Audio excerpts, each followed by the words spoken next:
우리가 꽤 긴 기간 동안 한반도 비핵화라는 말을 들어왔습니다. 한반도 비핵화라고 하면은 이것이 우리 입장에서는 우리에게는 핵이 없으니까 당연히 북한 비핵화 이렇게 우리 모두 이해하고 있지 않습니까? 그런데 굳이 중국도 북한 비핵화는 안 되고 한반도 비핵화로 하자. 그리고 결국은 문재인 정권에서도 당연히 한반도 비핵화라고 했습니다. 북한 비핵화라고 하지 않았죠. 이제 미국도 그러했습니다. 그러니 다들 그러니까 우리 국민들은 그냥 그런가 보다. 말만 그렇지 한반도 비핵화는 북한 비핵화를 뜻한다. 이렇게 우리 대한민국 사람들은 나름대로 개념을 재정의해 갖고 알고 있습니다. 이게 대한민국 비핵화가 될 수 없지 않느냐. 당연하지 않느냐. 갖고 있지도 않은 핵을 우리가 어떻게 비핵화하겠느냐. 그런데 이것이 2024년에 이르러서 북한 비핵화가 아니라 이것은 대한민국 비핵화다. 이렇게 되고 말았습니다. 그렇다면 대한민국은 어떻게 비핵화할 수 있느냐? 현재 핵이 없고 내일도 핵이 없을 것이며 북한이 핵을 가지고 있더라도 우리는 계속 핵이 없을 것이다. 이렇게 대한민국 비핵화를 한다 하는 이런 뜻이 되겠습니다. 지금까지 그렇다면은 문재인 대통령 때도 그랬고 가까운 과거를 이야기하자면 지금도 그렇고 그저 이것을 위해서 우리가 한반도 비핵화 대화를 하자 뭐를 하자 한 것이다. 그렇다면 그 상대로서 북한은 필요 없는 것이죠.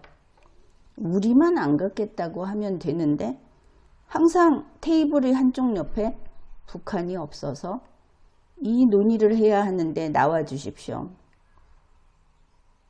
이렇게 했던 겁니다.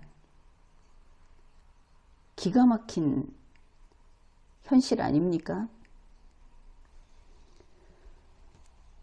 어떻게 이렇게 됐는가 하면은 우리는 북한이라고 한다면 저 북위 38도선 위에 있는 평양 집단, 김정은 집단이 북한이고 우리에게 우리와 딱 마주 서 있는 주적이며 1950년 대한민국을 침략했던 그러한 전쟁의 적군이고 지금도 언제라도 우리를 공격할 수 있는 대상을 고르라고 한다면 영순위가 평양 집단, 김정은 집단이다. 그래서 우리에게 북한의 성격은 명확합니다. 북한이 사랑 노래를 써서 보낼 만한 그런 대상도 아니고 북한이 우리에게 중요한 것은 그들이 핵을 가지고 이렇게 해라 저렇게 해라 하지 않으면 핵을 쏘겠다. 우리는 무기가 많다. 생물학 무기, 생화학 무기 쓰겠다. 심지어 그 속에 무엇이 들었는지 모르는 풍선 공격을 2024년 5월부터 10월까지 근 30회 밤낮으로 하루에 2차례도 쏘고 이렇게 공격을 했습니다. 대한민국은 아무것도 하지 못했죠. 자, 이런 북한을 우리 국민들은 설령 좌파이든 아니든 우리를 치고 우리 국민을 죽일 수 있는, 대한민국을 침공할 수 있는 제1의 적은 북한이다 하는 것은 누구나 인정하고 있습니다. 그래서 국제무대에서 북한이라는 이름이 나오면 대한민국에게 위협적인, 심지어 문재인 대통령 또한 그러지 않았습니까? 북한을 어떻게 잘 다독여서 현재의, 그게 10초짜리가 됐든 열흘짜리가 됐든 공격당하지 않고 핵공격 당하지 않고 지내면 그게 장땡이야. 그게 평화야. 이 순간순간의 평화에 지금 내가 10초 동안 안 죽었구나. 그 다음에 또 10초 동안 안 죽었구나. 이렇게 쭉 이어가면 결국은 안 죽고 살아가는 것인데 그게 평화야. 이렇게 이야기를 했죠. 그 위협의 주체는 북한입니다. 그러니까 북한 이야기를 하면 우리는 이렇게 생각을 하는 것이죠. 한국 지키기, 대한민국을 위해서, 대한민국에게 위협이 되는 저 북한 이야기를 하는구나, 이렇게 생각을 한 겁니다. 그런데 그게 아니더라. 이것을 제대로 알아야 하겠다. 지금까지 남들은 아는데 우리만 몰랐던 것이다. 이렇게 보면 되겠습니다. 우선 문재인 대통령 때부터 계속 됐지만 미국이 북한을 이야기하면 그것은 중국을 이야기한 겁니다.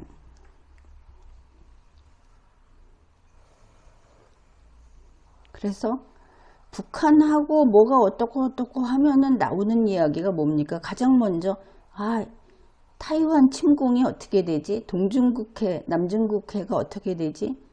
이제는 필리핀 필리핀 공격이 어떻게 되지? 이렇게 되죠. 북한을 이야기할 때, 북한 이름이 나올 때 미국이 신경 쓰는 것은 중국이다. 그래서 우리는 북한 하면 북한을 보지만 그때 미국은 중국을 보고 있는 겁니다. 이 차이는 굉장히 크죠.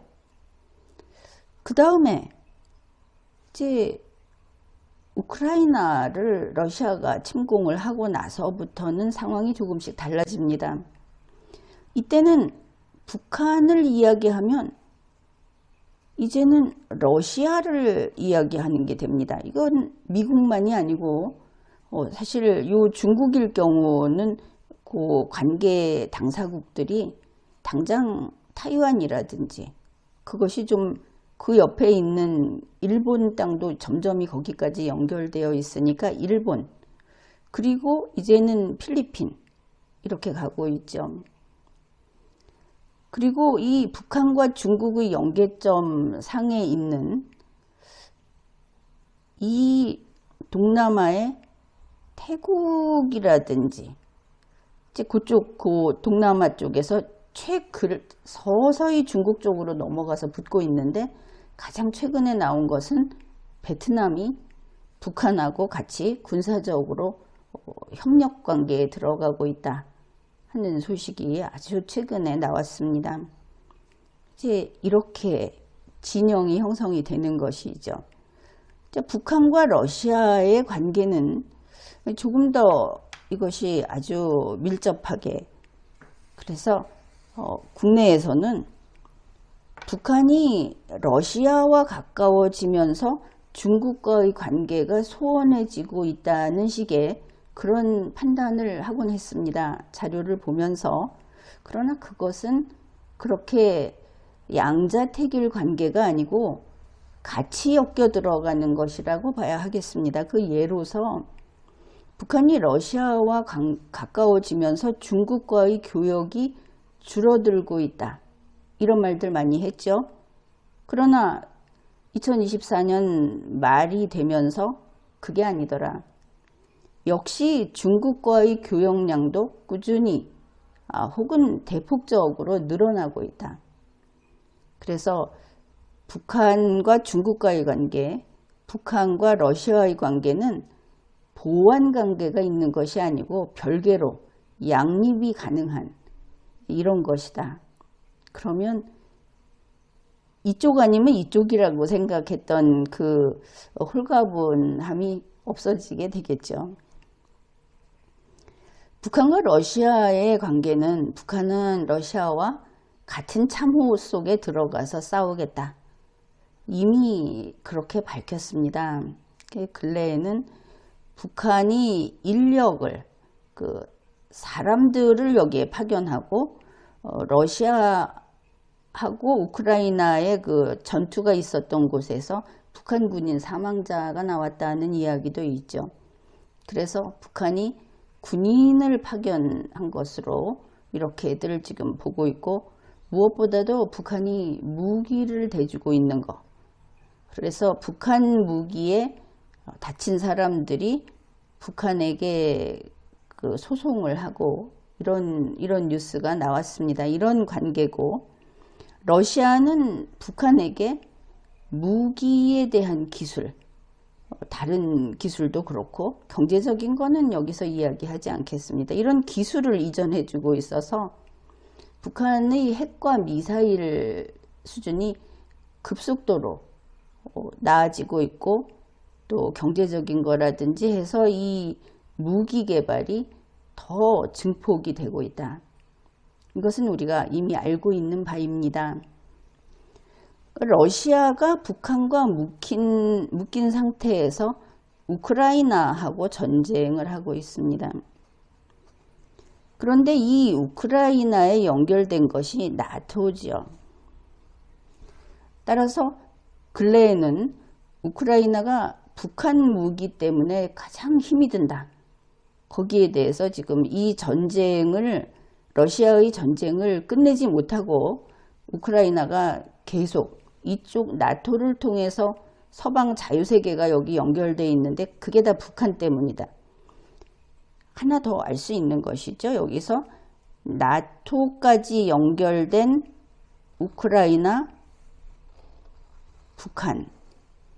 그래서 이제 유럽에서 또 여기에 이제 EU도 연결이 돼 있다고 봐야 하겠습니다. EU나 또 요 나토라는 쪽에서 북한을 이야기하면 대한민국 지키기가 아니고 우크라이나 지키기, EU나 나토 지키기, 개념이 달라지죠. 북한 하면 중국이고, 북한 하면 러시아고, 북한 하면 유럽이다. 여기에 이제 요즘에 하나 더 들어온 것이 있습니다. 바로 이스라엘입니다. 이스라엘에 지금 하마스가 북한 무기를 가지고 이스라엘을 공격하고 있다. 이 하마스가 북한에서 들여온 북한 기술이 여기 드러난 것이 무기, 미사일하고 다른 것들 이제 구체적으로 있고 땅굴까지 있다고 합니다. 바로 이래서 이제는 이쪽으로 하나 더 생기겠죠. 북한 하면은 하마스하고 연결된 북한하고 이스라엘이 나오는 겁니다. 그러고 보니 전 세계가 북한하고 연결돼 있는데 다들 북한을 이야기하는데 그 북한은 우리 대한민국의 적으로서 대한민국을 지키기 위한 그런 분쇄해야 할 대상인 북한이 아니다. 물론 이 모든 사람들은 특히 이 서방 세계에서도 북한하고 돈으로 해결을 볼 수도 있을 것 같습니다. 손 떼면은 대가를 줄게. 떼면 되니까. 러시아도 미국의 입장에서 러시아하고 북한이 손을 떼면 북한의 대가를 주겠다. 이 북한이 원한다는 것이 아니고 우리하고 어떻게 다른가 하는 이야기입니다. 중국하고 손 떼면 중국하고 미국이 싸우는 데서만 물러나 있겠다면 뭔가 보상을 해주겠다. 이 모든 게 가능한 게 현재 세계와 북한의 관계입니다.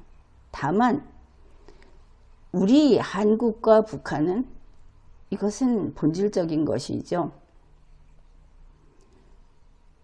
땅을 포기하든지 각자 살아가든지 그렇게 된다면 모를 일인데 그게 아닌 한은 어떤 대가를 주고서도 결코 이 앞으로 있을 싸움을 둘 중에 하나는 죽어야 된다. 여기에서 벗어날 수 없는 운명적인 적대관계가 북한과 한국의 관계입니다.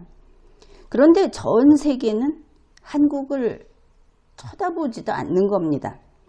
항상 한국 보고 와서 북한과 중국 관계에서 너희에게 북한이 위험하니까 중국도 와라.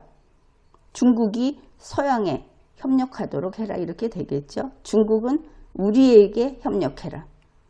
러시아 똑같습니다. 우리에게 협력해라. 한국 너희 북한 무서우면 우리에게 협력해라. 서방 세계에서는 러시아가 미국에게 서방 세계의 적대적인 거에 대해서 한국 너희가 가서 방어해라.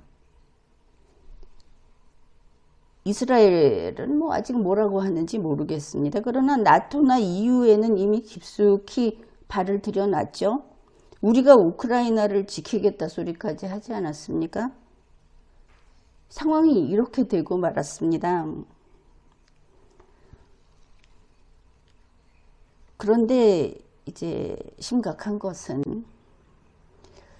2024년 이제 9월 들어와서 북한이 이번에 그 핵 보유국 선언을 하고 9월 그때가 한 22일경 되니까 벌써 이런 이야기가 나옵니다. 이제 북한 핵과 공존하는 길을 모색해야 한다. 북한 핵 보유국 인정하자는 이야기는 안 그래도 미국 쪽에서 나왔다 들어가고 했죠. 이렇게 된 겁니다. 그리고 이제 10월 초가 돼서도 미국에서는 아직 고집을 부리죠. 북한 핵 보유국 인정할 수 있는 것은 아닌데 떠밀려 가고 있다 이렇게 봐야 될 것 같습니다. 북한 핵 보유국 선언을 했고 또 그걸 인정하자 하는 이야기가 거의 노골적으로 나오고 하는데도 미국에서는 이렇게 이야기를 합니다. 우리는 한반도 비핵화에 전념하고 있다. 그래서 이 상황에서도 북한 핵 보유국 인정은 아직 안 하고 있다. 그렇게 해석을 해야 하겠죠.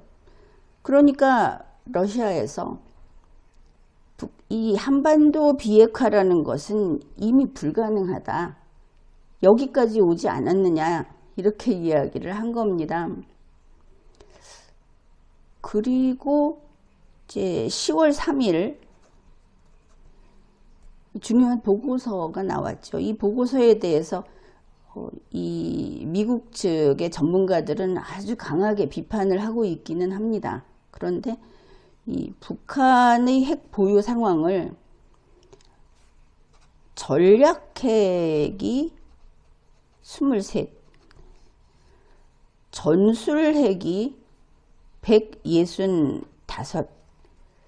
자, 이 정도 된다고 이번에 밝힌 겁니다. 이 정도가 나왔는데 이란을 가지고 핵 개발을 했다 이렇게 이야기하고 하면서 이 핵이 없다고 말할 수 있겠느냐.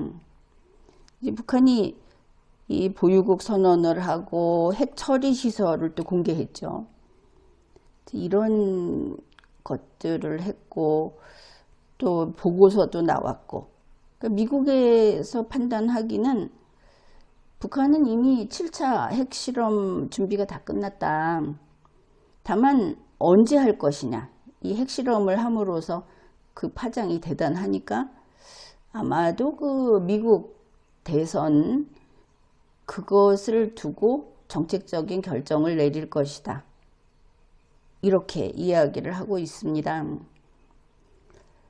북한이 이렇게 착착 자기들이 달성하고자 하는 그 목표를 향해서 결국은 핵 보유국이죠. 북한이 이렇게 되어 있는데 핵 보유국으로 인정만 되면 그때부터는 비핵화가 아니라 군축으로 가게 됩니다. 많은 강대국하고 어깨를 나란히 해서 협상 테이블에 앉게 되는 겁니다. 그리고 핵 보유국이 됐을 때는 지금의 그 규제가 일단 없어지게 되죠. 그렇게 되면 중국, 러시아와 지금 진영을 이렇게 이루고 있는 북한, 이 그룹이 확실히 지구를 둘로 나눴을 때 한쪽을 차지하고 나서게 됩니다. 그러니 설령 선의로 해석을 해서 문재인 대통령이, 트럼프 대통령이 그 당시에 돈이라면 원하는 대로 주겠다고 한 것이 다 쓸데없어지는 것이죠. 이런 상황이기 때문에 핵 보유국 지위를 갖게 된다는 것이 1차 목표가 될 수밖에 없다. 이것을 알 수 있겠죠. 그러면 여기에 대해서 북한이 아무리 그렇다고 하더라도 너희는 핵이 없어야 해. 비핵화를 해라. 이렇게 하는 그 태도가 여전히 강경한가? 이것이 문제가 되겠죠. 그런데 불행하게도 지금 전쟁 중입니다. 우크라이나 전쟁 지금까지 끝날 기미도 보이지 않고 우크라이나에서는 북한 때문에 안 끝난다고도 하는데 이 중동 분쟁도 이 정도 되면 전쟁이다 해야 되겠죠. 처음에는 충돌 이랬었지만 양쪽으로 나뉘어 있는데 심각하기 이를 데 없습니다. 이렇게 돼 있으니까 우리 대한민국으로서는 정말 큰일이 난 거죠. 이 사건이, 중대 사건이 터집니다. IAEA의 그로시 사무총장, 이 사람이 북한 사실상 핵 보유국이라는 발언을 해버린 겁니다. 바로 이제 이 이야기가 있고 나서 러시아도 뭐 이제 북한의 핵 보유는 기정사실화 됐다. 이렇게 한 것이죠. 그러면 물론 며칠 후에 살짝 물러서기는 했지만 한 번 입 밖에 나온 말이 없었던 것으로 될 수는 없죠. 그루시의 발언이 있고 나서 북한의 핵 보유는 이제 핵 보유는 현실이다, 이런 말이 나온 겁니다. 워싱턴에서. 이건 현실이다. 그러면 왜 이렇게 됐느냐? 북한의 핵시설을 공격하려고 했다. 그런데 이거 핵시설 공격 반대한 게 한국이다. 얼마나 우리 국민들이 지옥이 열리는 이야기입니까, 이게. 이거 한 게 한국이다. 우리는 바로 그 가장 위험한 한국이 북한 핵시설 공격하는 거 반대했다. 여기에 더해서 9월 20일에 윤석열 대통령이 체코 가서 한 말이 우리는 핵무장 안 한다. 이런 겁니다. 그러면 북한은 사실상 핵 보유국이다. IAEA 사무총장이 이렇게 말을 했는데 한국의 입장이 이렇다.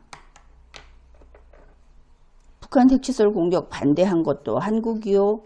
핵무장 안 하겠다고 한 것도 현재의 대통령이고 이거는 뭐 현재 대통령이 이야기를 했고 그러니 한국은 어떻게 갑니까? 한국은 자주국방할 수밖에 없다.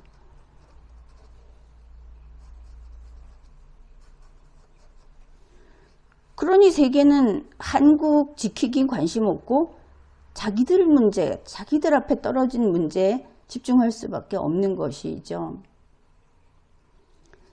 이제 한국은 자주국방해야 되고 그런데도 미국은 아직도 그 한반도 비핵화에 전념하고 있다. 미국이 한반도 비핵화에 전념하고 있다 하는 것은 뭐냐? 한반도 비핵화는 대한민국 비핵화고 우리는 내일도 북한이 핵을 이렇게 갖고 있다고 하지만 내일도 우리는 핵이 없을 것이다. 이렇게 되는 겁니다. 이게 국제사회는 아주 거의 동시간대에 있는 것처럼 움직이죠. 이번에 어땠습니까? 윤석열 대통령 유엔 총회 개막 연설 거기 안 갔죠? 유엔 총회 그 연설 안 갔죠? 유엔 총회 그 각국 정상들 연설을 할 때 그 전에 미리 이런 이야기들이 나왔습니다. 이번에 뭐 당연히 북한 비핵화 나올 거다. 북한 비핵화, 한반도 비핵화에서 특히 북한 이야기 나올 거다. 이랬는데 각국 정상들이 연설을 하는데 북한 핵에 대한 언급이 없었답니다. 놀라운 일 아닙니까? 더 놀라운 것은 미국 바이든 대통령입니다. 바이든 대통령이 이번이 마지막 유엔 연설이고 그런데 이번 연설을 하면서 북한 핵에 대해서 이야기를 안 했습니다. 그뿐 아니라 한반도 현안에 대해서 이야기를 안 했습니다. 매년 하던 바이든 대통령이 이번 처음으로 아예 안 했다는 겁니다. 한국은 이런 상황에서 결국 자주국방 하던지 이렇게 되겠죠. 근래 우리 한국인들에게 조금 특히 보수라든지 북한의 이런 분위기는 지금 좌파들도 불안에 떨고 있죠. 이제 그런 상황에서 조금 위안이 된다고 할까 뭐 그런 분위기가 느껴지는 것이 일본 이시바 총리가 아시아판 나토를 구성해야 한다 이렇게 이야기를 한 겁니다. 아시아의 그 집단 안보를 이야기한 것이죠. 그런데 여기에 대해서 미국 의회에서 그거 신중해야 된다고 한 겁니다. 왜냐? 미국 의원들의 이야기가 이겁니다. 이시바 총리가 한국이 주도적으로 해야 된다고까지 해가면서 한국하고 아시아판 나토를 구성하자고 했을 때 이것이 중국을 막는데 중국 대응에 별 효과가 없을 거다. 그렇게 이야기를 했습니다. 북한을 대응하자는 거자면 모르겠지만 그러니 신중해야 한다. 미국은 당장의 관심은 이 캡슐 속에서 우리가 북한이라고 들은 그 캡슐에 미국은 중국이라고 읽는다 그랬죠. 미국에게 이점이 없다는 겁니다. 그래서 그거 별 할 필요 없다. 이런 것이죠.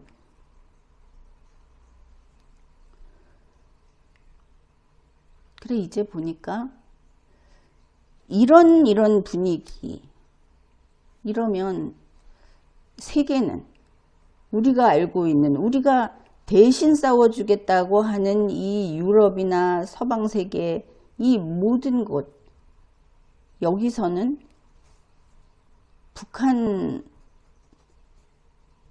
핵을 인정하고 있구나. 사실상 핵 보유국이란 소리가 그로시 입에서 나왔으니까 이것은 아주 대단한 재난적인 상황이죠. 그리고 이런 태도들을 봤을 때 결국 미국은 아직도 한반도 비핵화를 하겠다. 왜냐하면 이 한반도 비핵화를 하겠다는 이유는 핵이 지금보다 더 늘어나는 것을 원치 않는다. 이렇게 되죠. 그러면 지금보다 핵을 보유한 국가가 늘어난다는 것은 결국 우리 대한민국이 핵을 보유하는 것이 되는 겁니다. 알 수 있는 일이죠. 결국 이게 남북한 이렇게 이야기를 한다면 대한민국 혹은 남한 단독 비핵화 북한의 핵은 인정하고 이제 한반도 비핵화는 남한 단독 비핵화다. 이것을 알 수 있습니다. 신냉전이라고 하는 이 시대의 변화 속에서 대한민국의 그 정치권이 우판을 한 것이죠. 북한은 진보하지 않을 것으로 생각을 한 겁니다. 계속 폐쇄된 상태에서 이 대한민국, 돈 좀 많은 대한민국의 수혈만을 바라면서 있는 곳이다. 이렇게 생각을 했던 것이죠. 그러나 북한은 이제 그들의 세상으로 나왔습니다. 사회주의, 특히 전제적인 혹은 황제형의 사회주의 그 세계로 나와서 이제는 외교 관계를 잘 펼치고 있습니다. 중국과 러시아와 함께 우리를 쫓아낸 개성공단, 금강산, 또 청진이라든지 하는 이런 곳에서 여러 가지 수익 사업을 벌이고 있죠. 대한민국 좌파 정치권은 이제 30년 세월 동안 우판을 했고 그 결과가 이렇게 나왔다. 이 세계에서 집단안보를 어느 한 나라의 힘으로는 막을 수 없는 이제 반드시 팀별로 전쟁을 해도 그렇게 할 수밖에 없는 신냉전에서 우리 대한민국은 홀로 자주국방을 할 수밖에 없고 우리가 도움이 필요하면 반드시 현찰을 내들고 돈을 주고 사와야 된다. 이런 상황에 마주하게 됐습니다. 한반도 비핵화는 대한민국 비핵화고 이것은 우리 국민이 대한민국을 지켜라 하고 뽑아서 일꾼으로 내세운 어떤 대통령이 그리고 지금의 윤석열 대통령이 우리는 핵무장 안 한다. 우리는 북한의 핵시설을 공격 안 한다. 이렇게 해서 나온 결과다. 그것을 알 수 있습니다. 지금까지 리걸마인드 연구소였습니다.